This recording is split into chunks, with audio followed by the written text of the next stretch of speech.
Well, I'm Kathleen Allen, and I live here at the Forest, and I'm here to tell you about flying from London to New York City on Concorde, the supersonic transport, in August of 1998. Let me say up front that if you find yourself with time on your hands these days, there are great videos on YouTube about Concorde to refresh your memory. No one's thought about it since it went out of service in 2003. But it's very interesting to see how it was developed and learn something about the mechanics of this wonderful airplane. Just go to YouTube, go to the search bar, and type in Concorde, and you'll come up with at least 8, probably more like a dozen. It feels really odd to be talking about something so superficial after Lauren's wonderful talk about her little boy and his health crisis. But there's a lesson in my story, and it doesn't really have that much to do with vacation, and it's a personal lesson, because one of my failings in life has been to be too careful and to try and plan and think things through ahead of time without being very spontaneous. I almost missed this opportunity to fly on Concorde, and that would have been a shame, because as I look back on my life, this is one of the top 2 experiences in everything I've done in life. I mean, this is real, this is big, and it would have been a shame for me to miss it out because I wasn't adventurous enough. Just to tell you, if you do go to YouTube, there's 2 in particular videos that I liked. One is called The Concorde Story, that's very much about the mechanics of the plane, and the other is a BBC documentary about the Concorde that's excellent. All right, 2 things you need to know that led up to this happening. First of all, my husband was the only oncologist in Pinehurst, Southern Pines, Moore County, for 17 years. He was in a multi-specialty group, but he was the only cancer specialist. And after 17 years, that was a big deal because things were really busy. But by 1998, he had a partner. And as I recall, there was even a second person coming on board in the near future. So life was looking a lot better than it had for a while. And the second thing is that our anniversary was coming up. And it was a second marriage for each of us. And I'm not sure that people thought it would last. I don't know if we thought it would last. But we were coming up on 10 years and everything was really good. And so you put those 2 things together and we decided to take a really nice trip. There was much waffling about where to go and what to do. We decided that we would start at the southern tip of England, Land's End near Penzance, and drive slowly to the very north of Scotland, as far away as we could go, hoping for John O'Groats, but that's way, way up on the North Sea. We never quite made it that far. But we would take our time, we would see the sights, we would stay at nice places, and we'd play golf at some famous courses along the way. Now, this is 1998 when people still use travel agents, and this was going to be kind of an involved trip because I never knew how far you could really go in one day, and so I needed somebody to tell me what was realistic and then help us have a reservation where we would stop. And so I went to a travel agent in Pinehurst, and it happened to be someone that David had treated a member of her family, so she knew him and respected him and also knew how hard he had worked for all those years. So I put her on the course, and she said, I'll work something out here and I'll get back to you. And she did call me very quickly. And what she said to me was, how long do you have? And I said, happily, well, as long as we want. To which she replied, how would you like to sail across on the QE2? And I said, oh, no, we are not cruisers. To be on a boat with a whole lot of strangers and have to make conversation with people, that does not sound very relaxing. And she said, well, think about it and get back to me. So I went home with it and told him what she was proposing. And he said, thought about it, and he said, well, you know, there were no aristocrats in our ancestors. Your grandparents, my great-grandparents, they all immigrated in steerage. And he said, you know, it makes kind of a nice symmetry for us to sail across in real luxury in an upper level cabin and just kind of say thanks for all that they did so that we could be doing this. And I thought, well, that was a surprise to me that he said he'd do that. But we signed on and we decided we would sail across from New York to London and begin our trip that way. So the travel agents were still working things out, and she calls me up and she said another surprise. And she said, how would you like to fly home on Concorde, the supersonic transport? And here I am again, don't take chances, right? Don't take risks. I said, look, A, it's really expensive, I know that, and that is probably a waste of money. And two, I'm not a particularly good flyer. I like to get on the airplane and get in touch with my breath and then get off the airplane without anything bad happening to me. And I said, if I go home and tell David that I've bought one-way tickets on Concorde, he will just have a stroke. I said, no, let's not do that. To which she said, well, two things. One, the Concorde flies supersonically across the ocean at 60,000 feet, and there is no turbulence up there. So that was a big selling point for me. Second, she said, Cunard, that runs the QE2, and British Airways, that flies the Concorde, have a package deal, right?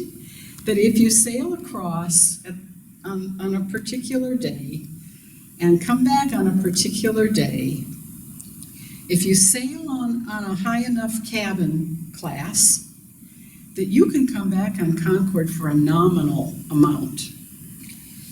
So you put those two things together, and I said, this sounds pretty good, and so we signed on. So QE2, drive England, Scotland, to come back on Concorde, and that was going to be our wonderful trip.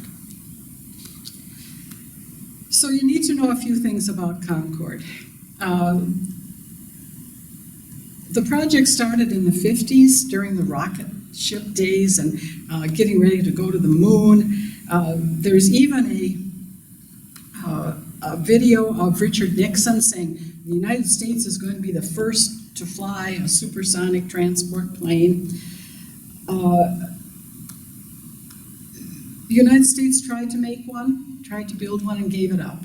Too complicated and too expensive. Russia tried, and they actually built one and crashed it at the 1972 Paris Air Show. And so they were out of the game. The whole project was a joint venture between Britain and France, which was kind of unheard of in those days. They had been rivals.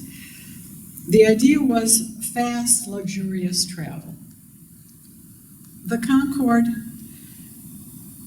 was first really started in 1962.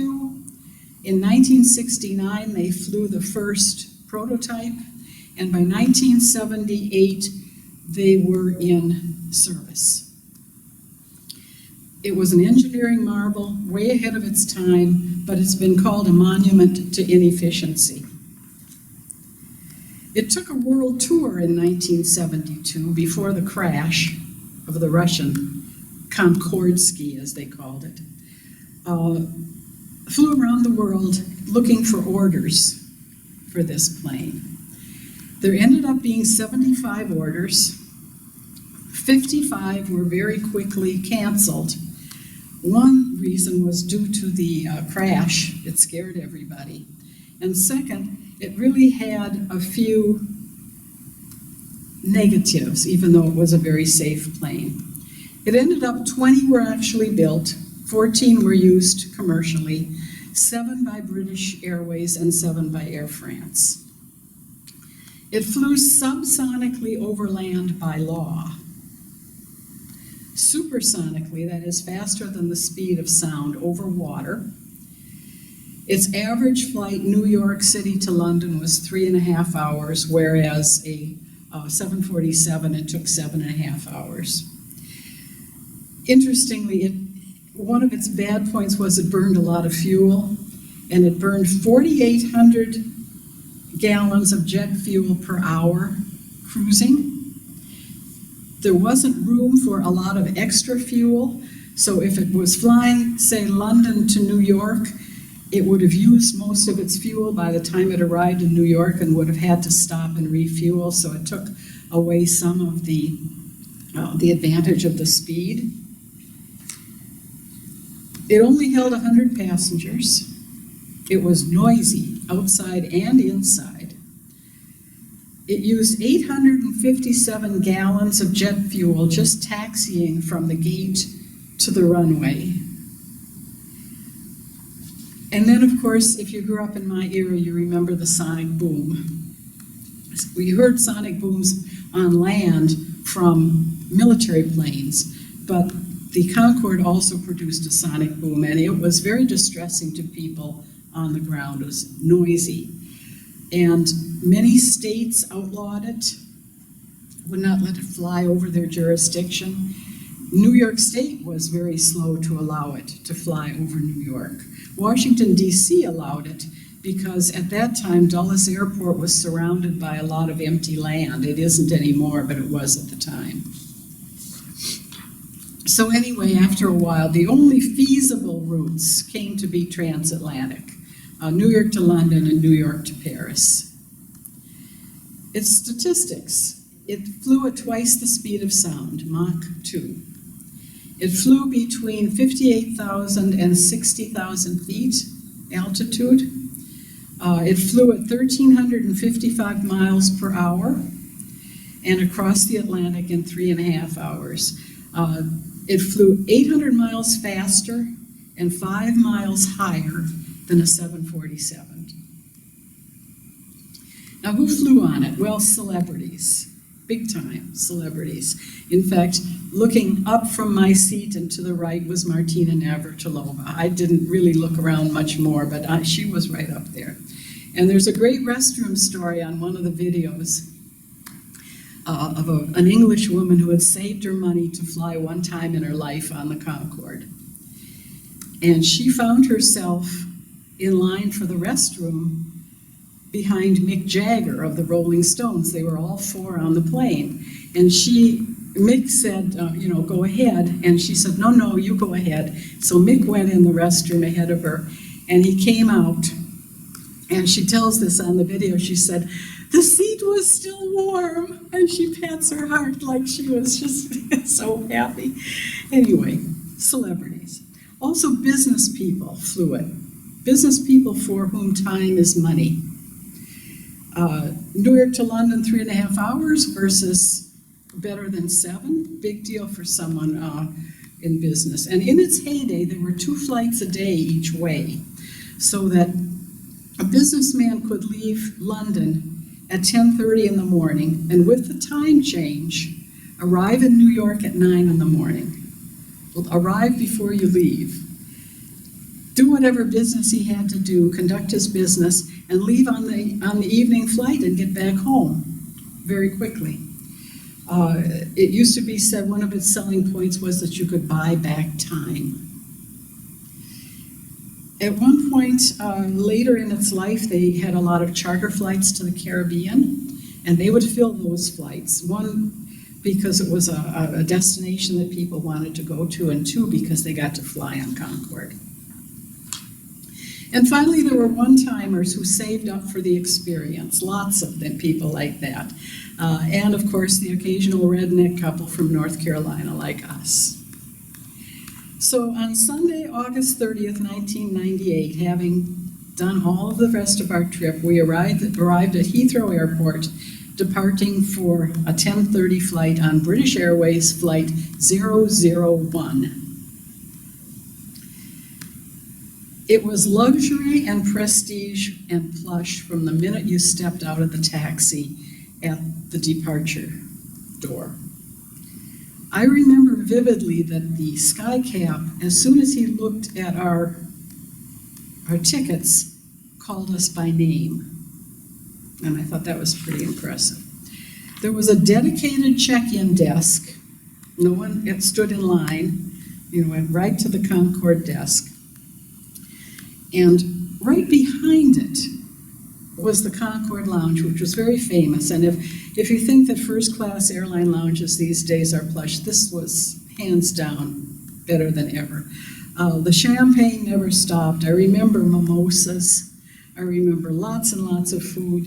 And this is David Allen in the Concorde Lounge, chowing down, getting ready to chow down again on the airplane. But it was magnificent. In the Concorde Lounge, you looked out to the gates, and right outside the gate was the plane. And that's the Concorde that we were going to take across the Atlantic. And that's a 747 behind it. The Concorde looked tiny next to a 747, but it was bright and shiny. So you could sit and eat your food and drink your champagne and look out at the magnificent airplane you were about to get on. And you got on right from the Concorde Lounge. You didn't go out into the airport and then down to a gate. You went right on. The Concorde is famous for what they used to call the droop snoot, which was the front of the plane.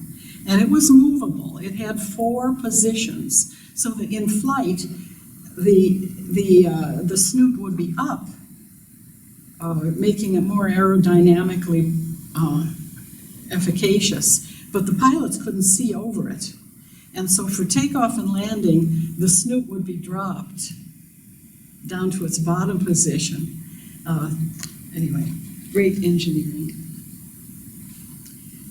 So, this is our boarding pass.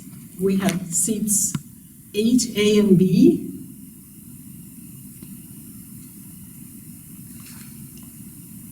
And you walked onto the plane, and it was like being inside a bullet. The sides were curved. It was only 8.5 feet from side to side, so it was very narrow.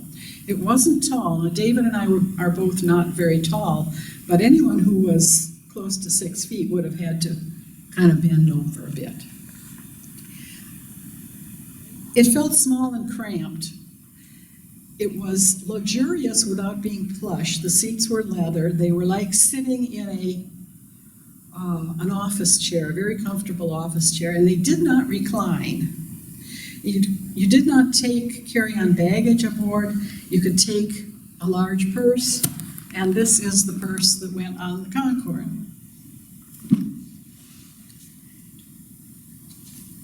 The plane that we flew on was, as I said, this narrow, like being inside a bullet. 2 seats and 2 seats on each side. And our plane was divided 40 and 60 by a bulkhead. And the restrooms were in that center bulkhead, not in the front and not in the back. The windows were very small. They were about as big as your hand. On the bulkhead, the front one and the back bulkhead, there were 4 digital readouts that spun with change.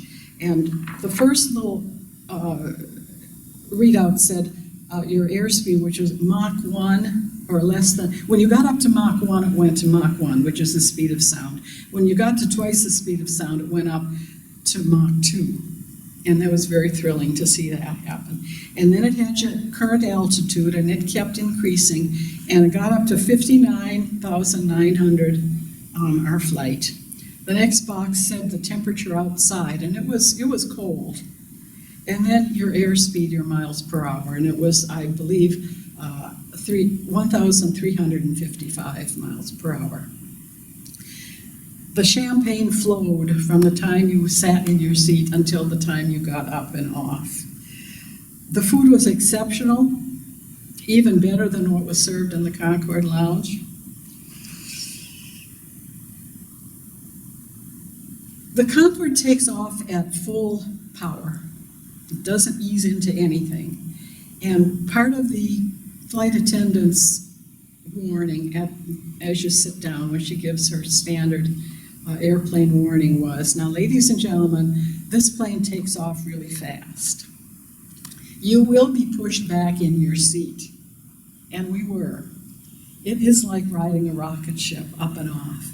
And it takes off, it starts up off the runway like this, and then it goes sharply up, and you are pushed back. And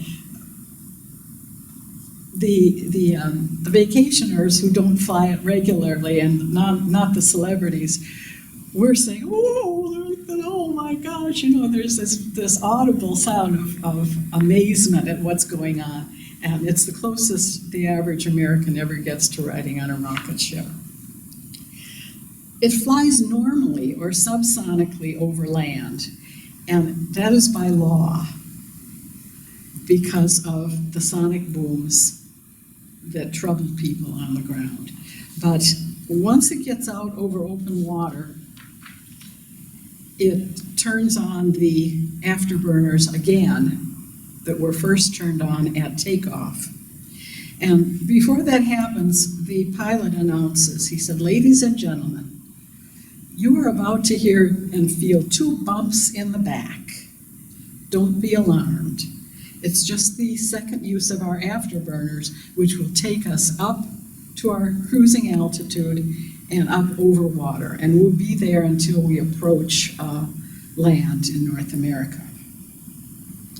Now, the sky, looking out of these hand-sized windows, you're just glued to that window to watch. It's light blue, and then a darker blue, and then a darker blue, and then purple, and you can see this. And I'm asked if you can see the curvature of the Earth. I would not say you can see the curvature of the Earth the way you see in pictures from outer space. It's not the same. But you can definitely tell that the Earth is not flat. And it is definitely different from what you see out of a normal airliner.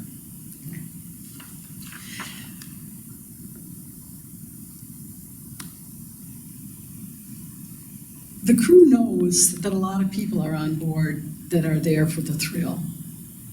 And so what they do is, at least before 2001, when all the rules changed, they would allow one person at a time to walk up to the cockpit. And by the way, the door to the cockpit was open all through flight. And this is a picture of Concorde cockpit. There's a pilot, a co-pilot, and an engineer, which makes it also more expensive to fly because they need the 3 people in the cockpit. But very, very crowded, very crowded. But what you got to do was to say hi to the captain, and he would sign and provide to you a flight certificate, and sign it, and you write in your name and your date. And this hung in David's office until he finally retired.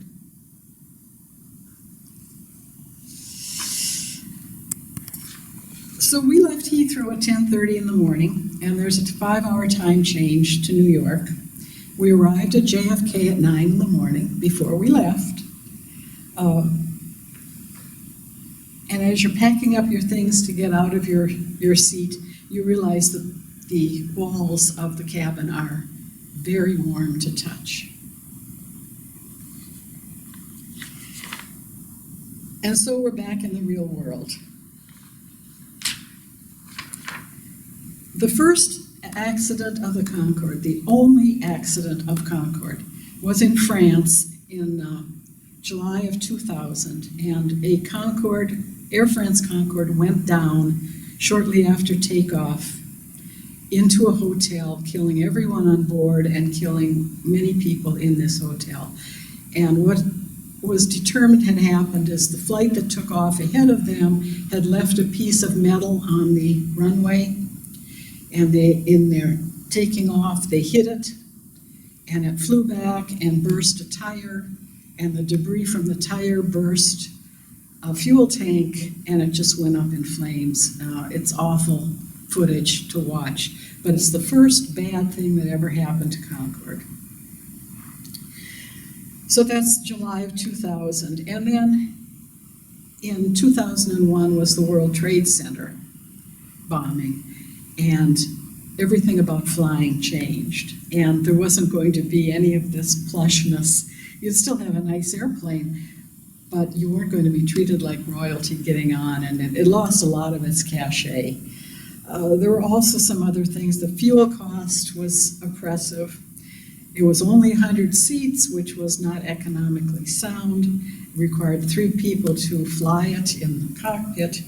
And so the last Concorde flight flew in October of 2003, and it was full with people who had signed on because they just wanted to be there for the last flight. So what I want you to do, again, if you have time on your hands, go to YouTube, sign up in the search bar, just say Concorde, and you'll get all this wonderful stuff that you can listen to and watch. Again, looking back on my life, that experience was so vivid, was so great. One of the top 2 things I've ever done in my life. If I had been casual and careful and not done it, that would have been a shame. That would have been a shame. And my husband died with hospice on our sun porch. It took him 5 days, and we're in this sort of a world between Earth and Mars, you know, before we go. And they say hearing is the last thing to go. And you wonder, what do I do? Do I just sit here? Do I speak? Do I talk? And so I decided that I would whisper in his ear some of the great things we had done. Do you remember this? Do you remember that? And one of the things that I said over and over, do you remember Concorde? Remember how great that was? So that's my story, and the you get a brochure, of course, you know, lots of souvenirs, but it was quite clear to the cabin crew that I was very enthusiastic about this. And Maggie Lamb, the chief flight attendant, writes, "Thank you for flying with us and for being so enthusiastic as we are." I really was. I was unabashedly enthusiastic during that flight. Maggie Lamb. That's my story.